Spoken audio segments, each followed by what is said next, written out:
మన హృదయంలో దొర్లే ప్రతి ఆలోచనను ఆయన సీరియస్గా పట్టించుకుంటాడు. ఆయన పనే అది, రెండో పని లేదు. ఒకవేళ వేరే పనులు ఎన్ని పనులు ఉన్నా సరే నీ మీద ఎప్పుడు దృష్టి అలా పెట్టే ఉంటాడు. నీ ఆలోచనలని, నీ తలంపుల్ని, నీ ఆశల్ని, నీ ఇష్టాలని గమనిస్తూ ఉంటాడు, నవ్వుకుంటూ ఉంటాడు.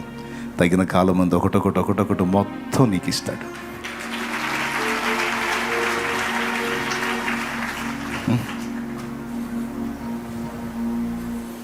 నా అనుభవం నేను చెప్పా. జస్ట్ ఈ ఒక్కటే కాదు, ఇన్ని ఈరోజు కూడా అందుకే చెప్తున్నా, నాకు ఇది ఇష్టం, అది ఇష్టం, నాకు ఇవి జరిగితే బాగుండు, ఇది వస్తే బాగుండు, అది అయితే బాగుండు, ఇలా ఉంటే బాగుండు, ఇది ఇలా కుదిరితే బాగుండు, ఇలా అయితే బాగుండు, అది బాగుండు, ఇది బాగుండు, అన్ని బాగుండులన్నీ ఉన్నాయి కదా నీ దగ్గర. ఈ బాగుండుల లిస్ట్ అంతా ఆయన దగ్గర ఉంటుంది, ఆయన దగ్గర ఉంటుంది. చక్కగా అవన్నీ గుర్తుపెట్టేసుకుంటాడు, భద్రం చేసుకుంటాడు.